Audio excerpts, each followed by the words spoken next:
Sanibonani, igama lami ngibingelela umuntu kaMpanza, umzukulu enyona gubha lo.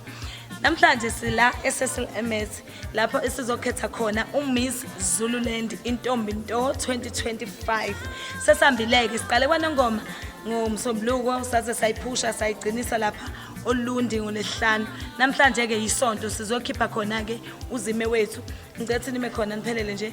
Bakhona bonke abantu ngicela nje sizokhetha. Ngifuna sikhethisane kahle nisibukise ukuthi ubani okuyena yena kulezi intokazi hayi ngoba kunzima abafethu. Siyabonga kakhulu.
Futhi kusho ukuthi sengizoba isibuko kulaba ozabe bethi abaseza. Yeah.